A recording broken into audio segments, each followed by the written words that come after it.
নমস্কার বন্ধুরা, আজকের ভিডিও এখান থেকে স্টার্ট করছি। দুপুরের রান্না বাবা এনে দিয়ে গিয়েছিল মাছ। কি মাছ সেটা বলতে পারবো না, কিন্তু টুকরো মাছ বলছি, টুকরো মাছ এনে দিয়েছিল। তো মাছই বানাবো, মাছ আর ডাল হবে। ডাল তো কম্পালসারি, ডাল থাকতেই হবে আমাদের বাড়িতে, কারণ বাবার ডেইলি ডাল অল্প লাগেই।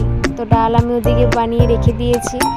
মাছটাও ভেজে নিলাম। তো মাছের থেকে অল্প তেল বেরিয়েছিল, তেল আর ডিম।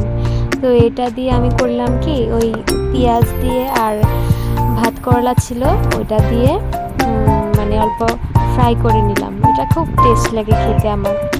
এটা বানিয়ে নিলাম, বানিয়ে তারপর ওদিকে মাছ ভেজে নিয়েছি, মাছের তেলেই এটা বানিয়ে নিলাম।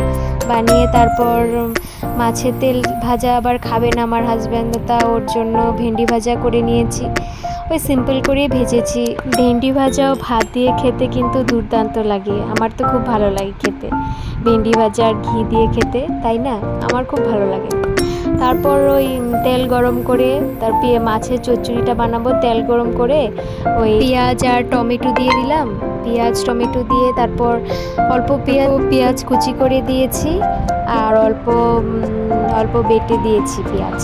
তারপর দিলাম মরিচ বাটা, লাল মরিচ ছিল তো ওটা দিয়ে বেটে পেস্ট করে নিয়েছি।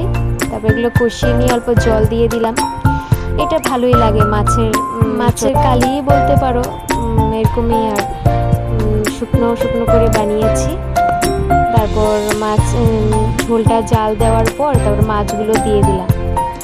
ভালো টেস্ট হয়েছিল খেতে, এত ঝাল হয়নি, লাল হতে পারে মরিচ কিন্তু এত ঝাল হয়নি। তারপর আমাদের বাগানের ধনে পাতা হয়েছিল, ওগুলো দিয়ে দিয়েছি।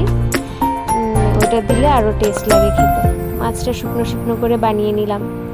ওই সাইডে তো ভাত চাপিয়ে দিয়েছি, ভাত হয়েও গেছে অলরেডি। মাছটা নামিয়ে নিলাম। আজকের ভিডিও আমার এখানেই শেষ। পরের ভিডিওতে আবার দেখা হবে। ভালো লাগলে লাইক, শেয়ার এন্ড সাবস্ক্রাইব করে দেবেন।